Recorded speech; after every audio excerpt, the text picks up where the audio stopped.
Hello and welcome to Season 2, Episode 18 of the Discrepancy Podcast. So, for this episode, I know that, this is a completely different setup from what you're used to, but, I did not have much of a choice, I should say, because,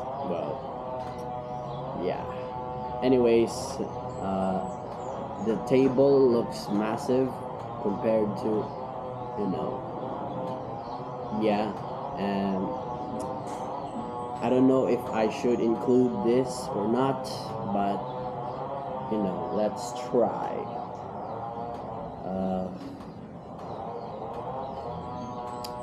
Let's see.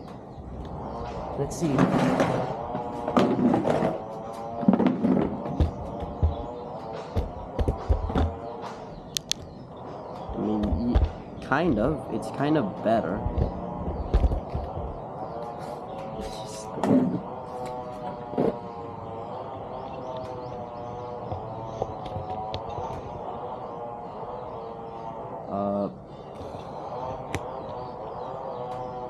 Yeah, it's kind of better. You know what? Let's just do that. Let's just not include the table because it's too massive. Hello. Sorry if the background noise is too noisy because, this microphone is just way too sensitive and there's not much I can do but to just carry on, or either that or switch back to that old microphone that I had. Anyways, for this episode, I would like to just continue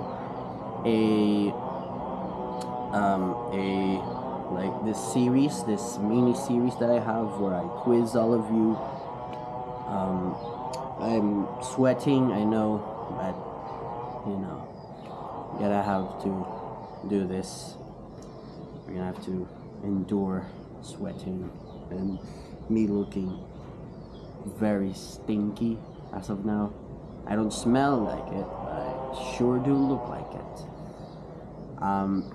I just want to quickly tell you guys that I have not been in the mood over the last couple of days,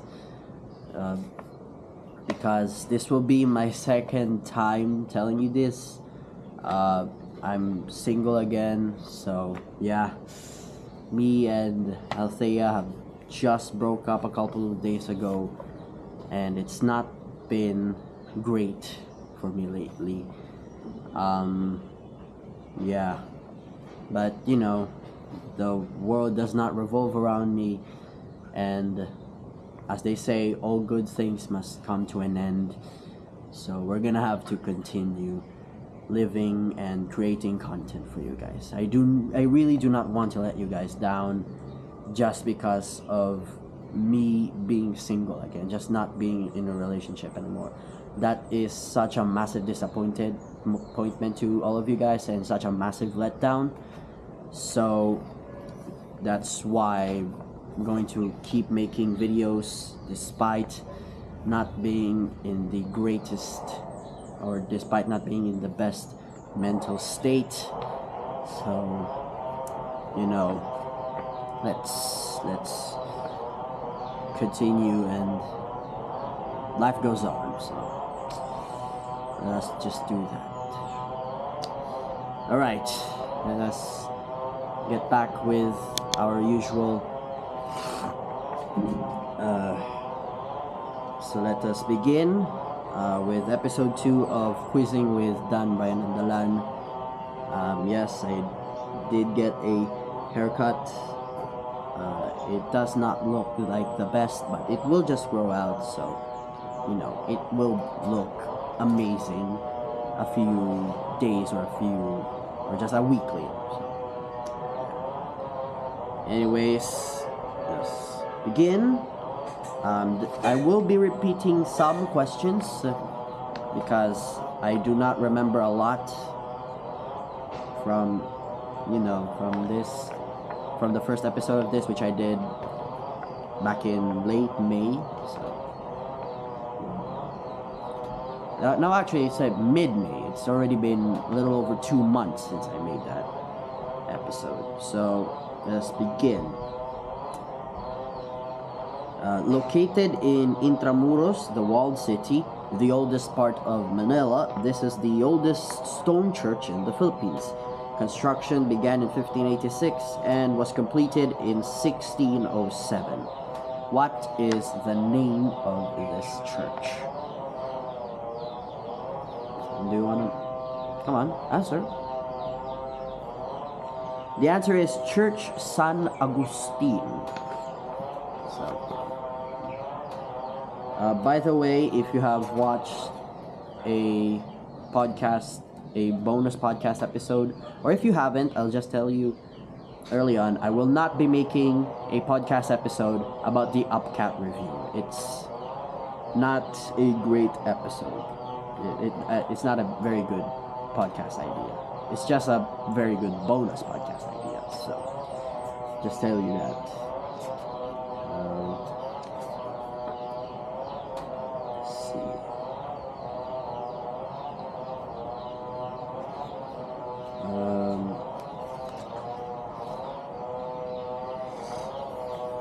Okay, let's go with if the natural phenomenon Northern Lights is known as the Aurora Borealis, what do you call the southern lights that illuminate the night sky with flickering shades of green, blue, purple, and red?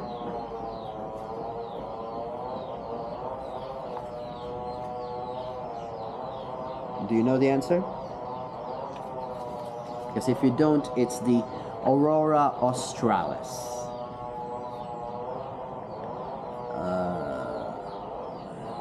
I think I have asked a lot of these, but you know,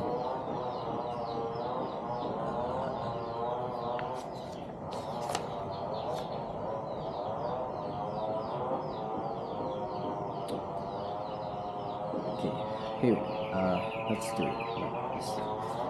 It is the region of space in which the solar wind isn't hot enough to push back the wind of particles coming from distant stars, and is often considered the boundary wall of the solar system and interstellar space.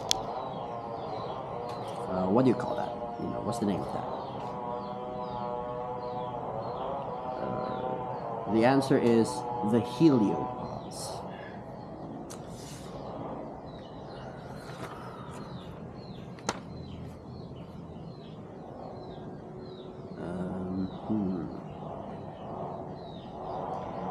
Let's go with, it is the largest functional robot in the world.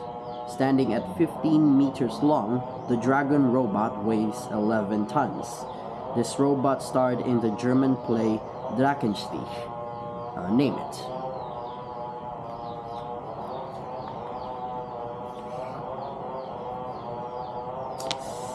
It is Tradinio, spelled Tradinno.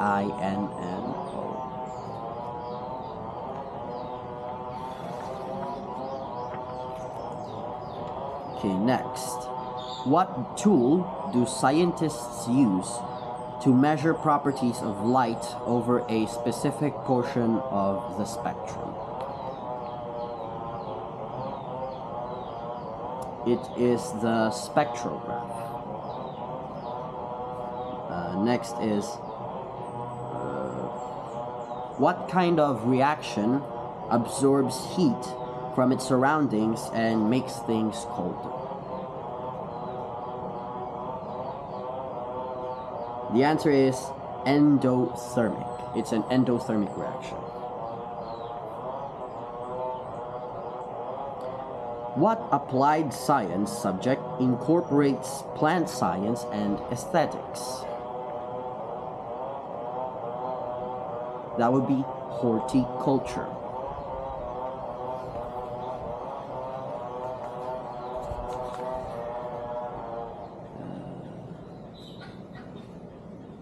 Okay, I will be asking. I know that I have asked this before on the previous episode, so I will be asking you this again. Time is the most common noun in English, and all of the various ways we talk about time. But other languages have different ways of describing the concept. In Indonesian,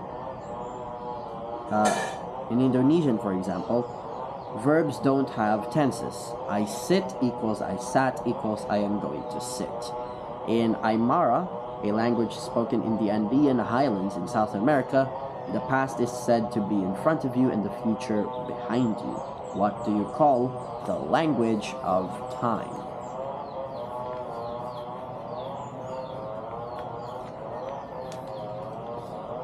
That is chronemics.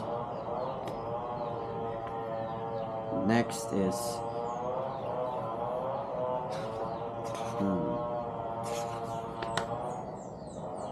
okay, how about this? I think I have asked this before again. He was the man behind the discovery of Tutankhamun's tomb in Egypt in 1922. The discovery of the tomb caused a sensation in archaeology. It was filled with fabulous 3,500-year-old treasures.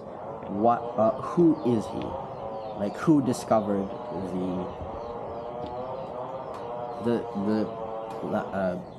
who discovered Tutankhamun's tomb?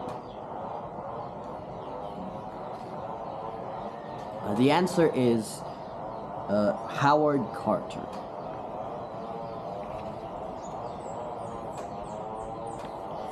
Next is, he wrote one of the earliest and most complete written legal codes and was proclaimed by the king of Babylonia, who reigned from 1792 to 1750 BC.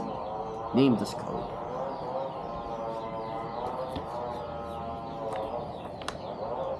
It is the Code of Hammurabi. I'm sorry if I look off today because, I have already explained it to you.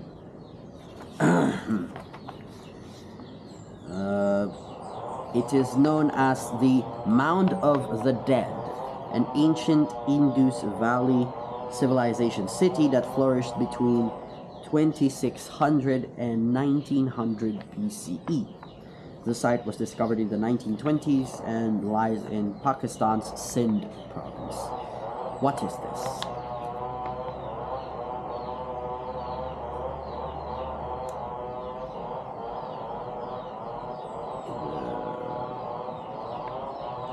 It's called Mohenjo-Daro.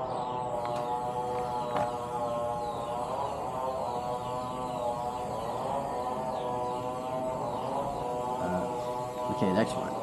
He is the semi-mythical king of Uruk, best known as the hero of an epic poem. He is also referenced in the Sumerian king list and is mentioned by known historical figures of his time, such as King Enmebaragesi of Kish, besides the legends which grew up around his reign. Who is he?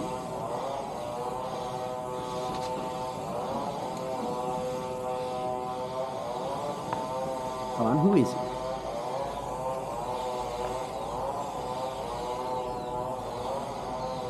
he? His name is Gilgamesh.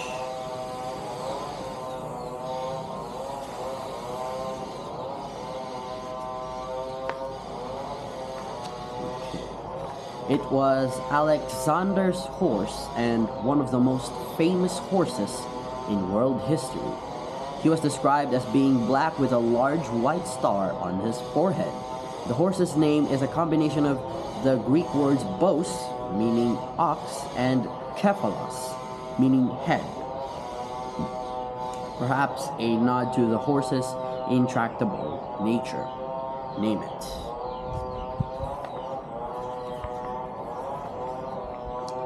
His name is, or the horse's name is Bucephalus, or Bucephalus, or Buscephalus.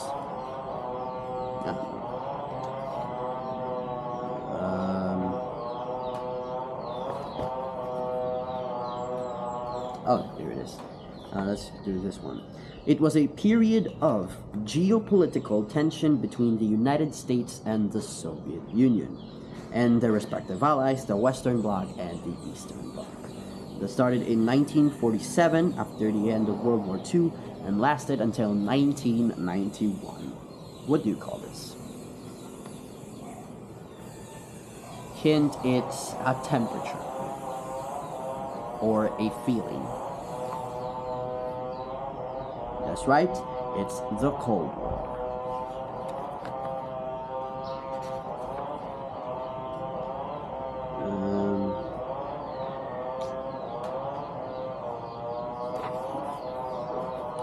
Here it is. This disease ravaged most of Europe and the Mediterranean from 1346 until 1353. That's just 5 years, okay? 5 years. Keep in mind. Oh no, wait. Oh no, 7 years. Sorry, 7 years. Over 50 million people died during that time span, which was more than 60% of Europe's entire population at the time. What do you call this plague?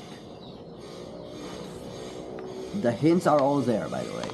It is a massive disease that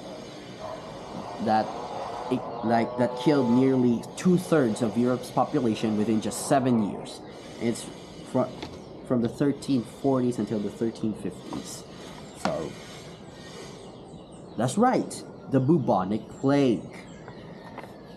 You're getting smarter, huh?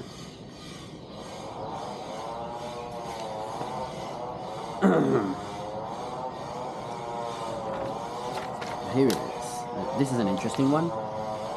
It is the eighth continent discovered, and its existence provides scientists with insights into Earth's geological evolution and the formation of supercontinents.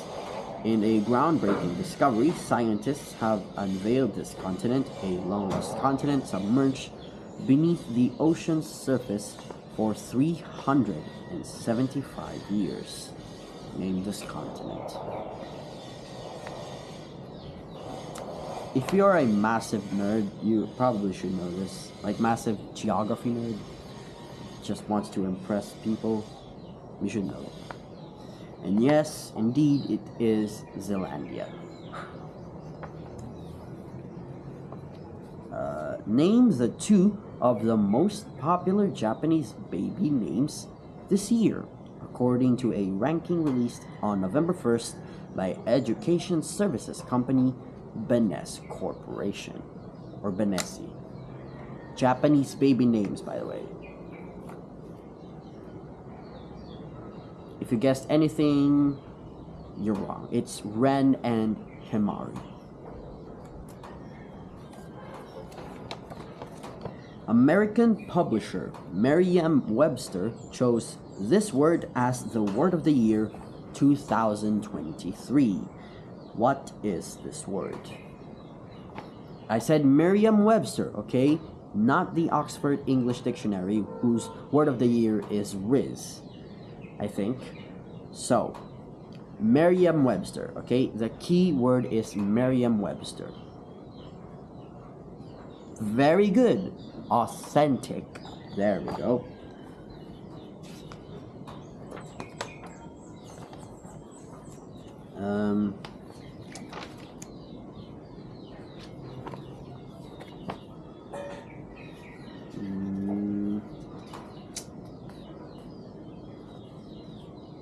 Okay, how about this one?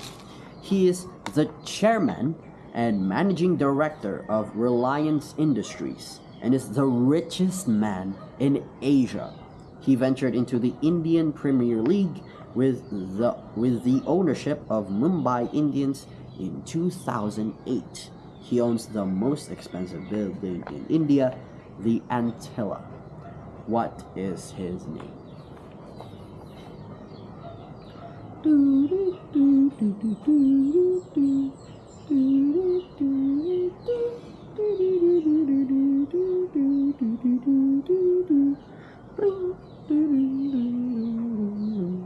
He is Mukesh Ambani. Mm,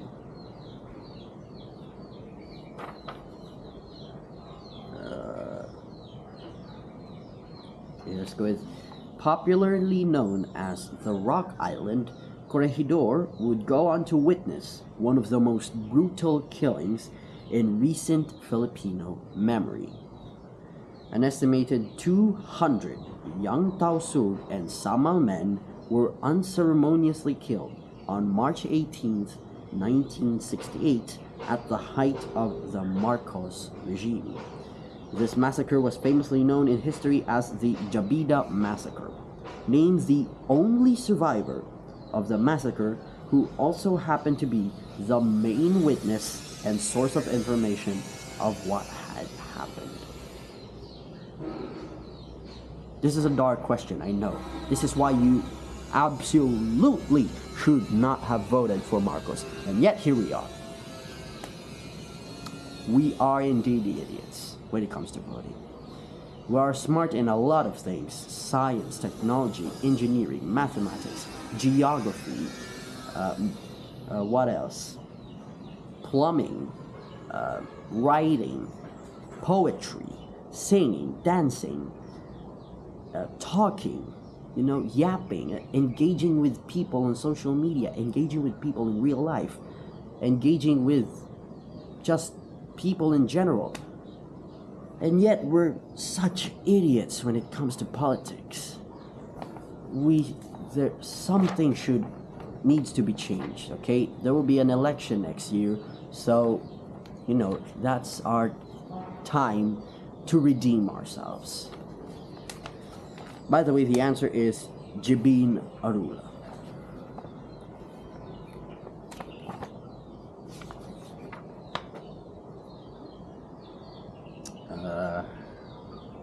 Okay, how about this? Pearls have long been admired as symbols of wealth and beauty, with individuals and collectors around the world seeking some of the rarest and largest gems. The largest pearl ever discovered is undoubtedly a fascinating gem, with a unique story and captivating appearance that has captured the attention of enthusiasts everywhere. This extraordinary pearl was discovered in the waters of the Philippines, weighing an incredible 14.1 pounds, or 6.4 kilograms, and measuring approximately 9.45 inches, or 24 centimeters, in diameter. Its sheer size and unique formation have ranked it as the largest pearl in the world, which was found inside a giant clam, or Tridacna gigas, in Palawan, named as pearl.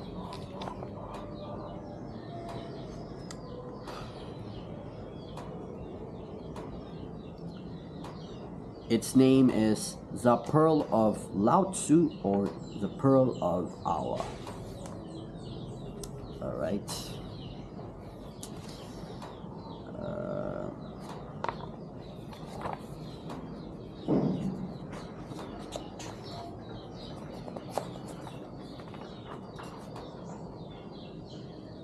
Okay.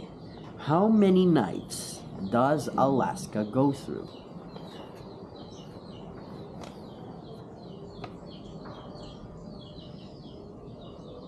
30 nights. Okay, 30 nights.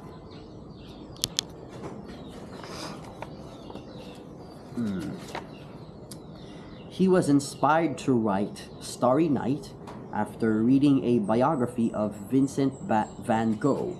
The book, titled Vincent van Gogh, A Biography, written by Irving Stone, offered a deep insight into the artist's life, struggles, and eventual suicide. Who is he?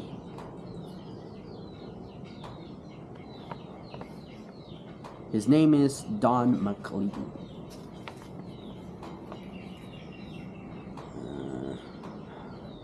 It is a pattern of repeated frightening and vivid dreams that affects your quality of life. It ranges from mild to severe and can be short-term or chronic. It is treatable with various psychotherapies and medications. It commonly affects people with post-traumatic stress disorder. What do you call this disorder?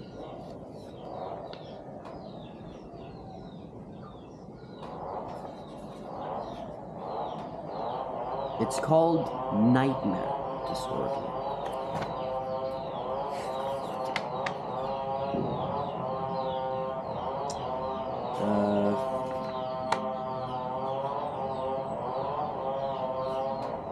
This is an unusual one. What is the national dish of Japan? Come on, what is the national dish of Japan?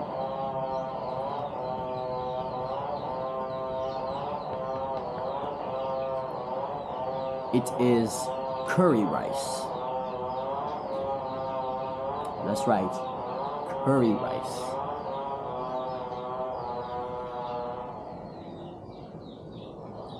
Okay, this next one, okay, a bit of a doozy. What do you call the phobia or fear of long words, where feelings of shame or fear of ridicule for mispronouncing long words may cause distress or anxiety?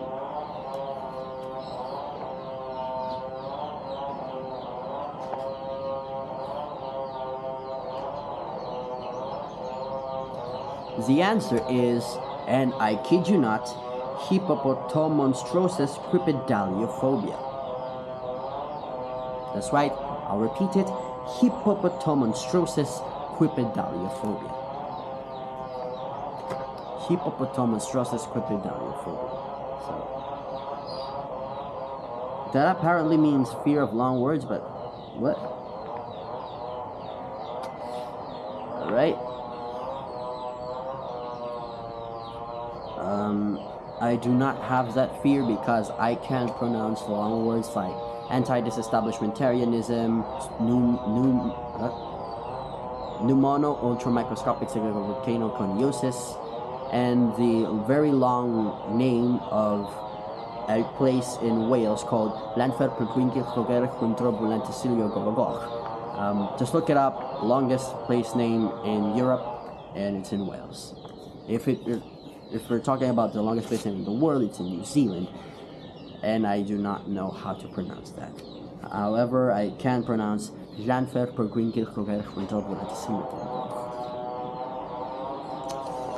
Right, next one.